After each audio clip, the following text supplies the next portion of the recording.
ನಮಸ್ಕಾರ ನನ್ನ ಎಲ್ಲ ವೀಕ್ಷಕರಿಗೂ. ರಾಜ್ಯದಲ್ಲಿ ಗೃಹಲಕ್ಷ್ಮಿ ಯೋಜನೆ 15ನೇ ಕಂತಿನ ಹಣ ಸಾಕಷ್ಟು ತಡವಾಗಿದೆ. ಹಣ ಜಮಾ ಮಾಡುವ ಪ್ರಕ್ರಿಯೆ ಪ್ರಾರಂಭಗೊಂಡಿದೆ. ಇದರಿಂದ ಮಹಿಳೆಯರಿಗೆ ಸಿಹಿ ಸುದ್ದಿ ಸಿಕ್ಕಂತಾಗಿದೆ. ಸಚಿವೆ ಲಕ್ಷ್ಮಿ ಹೆಬ್ಬಾಳ್ಕರ್ ಗೃಹಲಕ್ಷ್ಮಿ 15ನೇ ಕಂತಿನ ಹಣವನ್ನು ಜಮಾ ಮಾಡುವ ಪ್ರಕ್ರಿಯೆ ಪ್ರಾರಂಭಿಸಿದ್ದಾರೆ. ಯಾವೆಲ್ಲ ಜಿಲ್ಲೆಗಳಿಗೆ ಮೊದಲು ಹಣ ತಲುಪಿದೆ ಎಂದು ನೋಡೋಣ. ಅದಕ್ಕಿಂತ ಮುಂಚೆ ನಮ್ಮ ಚಾನಲ್ಗೆ ಇನ್ನೂ ಯಾರೆಲ್ಲ ಸಬ್ಸ್ಕ್ರೈಬ್ ಆಗಿಲ್ಲ ಪ್ಲೀಸ್ ಸಬ್ಸ್ಕ್ರೈಬ್ ಆಗಿ. ಹೊಸದಾಗಿ ನಮ್ಮ ಚಾನಲ್ಗೆ ವಿಸಿಟ್ ಮಾಡಿರೋರು ಕೂಡ ನಮ್ಮ ಚಾನಲ್ಗೆ ಸಬ್ಸ್ಕ್ರೈಬ್ ಆಗಿ. ಗೃಹಲಕ್ಷ್ಮಿ ಯೋಜನೆಯ 15ನೇ ಕಂತಿನ ಹಣವನ್ನು ಮೊನ್ನೆಯಿಂದ ಅಂದರೆ 10/12/2024 ಮತ್ತು 11/12/2024 ಅಂದರೆ ನಿನ್ನೆಯಿಂದ ಹಣ ಬಿಡುಗಡೆ ಮಾಡಲಾಗುತ್ತದೆ ಎಂದು ಲಕ್ಷ್ಮಿ ಹೆಬ್ಬಾಳ್ಕರ್ ಹೇಳಿಕೆಯನ್ನು ನೀಡಿದ್ದಾರೆ.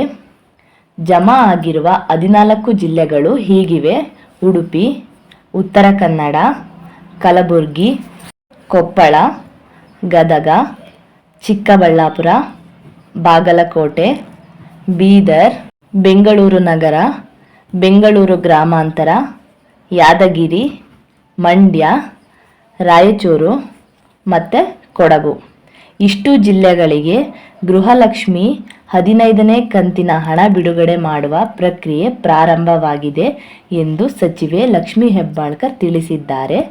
ಮಹಿಳೆಯರು ತಮ್ಮ ಮೊಬೈಲ್ನಲ್ಲಿ DBT ಕರ್ನಾಟಕ ಅಪ್ಲಿಕೇಶನ್ ಮೂಲಕ ನಿಮ್ಮ ಖಾತೆಗೆ ಎಷ್ಟು ಹಣ ಬಂದಿದೆ ಎಂದು ಚೆಕ್ ಮಾಡಿಕೊಳ್ಳಬಹುದು. ಈಗಾಗಲೇ ಗೃಹಲಕ್ಷ್ಮಿ ಯೋಜನೆಯ 15ನೇ ಕಂತಿನ ಹಣವನ್ನು ಸಾಕಷ್ಟು ಜನರ ಖಾತೆಗೆ ಜಮಾ ಆಗಿದೆ. ಇನ್ನು ಕೆಲವರಿಗೆ ಹಣ ಜಮಾ ಆಗಿಲ್ಲ. ಶೀಘ್ರದಲ್ಲೇ ಅಂದರೆ ಇವತ್ತು ಇಲ್ಲ ನಾಳೆ ಹಣ ಜಮಾ ಆಗುತ್ತದೆ ಎಂದು ಸಚಿವೆ ಲಕ್ಷ್ಮಿ ಹೆಬ್ಬಾಳ್ಕರ್ ತಿಳಿಸಿದ್ದಾರೆ. ಮತ್ತು ಇವತ್ತು ಬೆಳಗ್ಗೆ 10 ಗಂಟೆಯಿಂದನೇ ಸಾಕಷ್ಟು ಮಹಿಳೆಯರಿಗೆ ಹಣ ಜಮಾ ಆಗಿದೆ.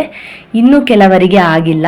ಗೃಹಲಕ್ಷ್ಮಿ ಯೋಜನೆಯ 15ನೇ ಕಂತಿನ ಹಣ ಈ ಬಾರಿ ಸ್ವಲ್ಪ ತಡವಾಗಿದೆ. ಮತ್ತು 14ನೇ ಕಂತಿನ ಹಣ ಕೆಲವರಿಗೆ ಇನ್ನೂ ಬಂದಿಲ್ಲ. ಅದು ಕೂಡ ಶೀಘ್ರದಲ್ಲೇ ಜಮಾ ಮಾಡುವುದಾಗಿ ಸಚಿವೆ ಲಕ್ಷ್ಮಿ ಹೆಬ್ಬಾಳ್ಕರ್ ತಿಳಿಸಿದ್ದಾರೆ. ಗೃಹಲಕ್ಷ್ಮಿ ಯೋಜನೆಯ ಮಾಹಿತಿ ಇಷ್ಟವಾಗಿದ್ದರೆ ಈ ವಿಡಿಯೋಗೆ ಒಂದು ಲೈಕ್ ಮಾಡಿ, ನಮ್ಮ ಚಾನಲ್ಗೆ ಸಬ್ಸ್ಕ್ರೈಬ್ ಆಗಿ. Thank you. ಹಾಗೆ ಗೃಹಲಕ್ಷ್ಮಿ ಯೋಜನೆಯ 14 ಮತ್ತು 15ನೇ ಕಂತಿನ ಹಣ ಯಾರ್ಯಾರಿಗೆ ಬಂದಿದೆ ಹಾಗೂ ಬಂದಿಲ್ಲ ಕಮೆಂಟ್ ಮಾಡಿ.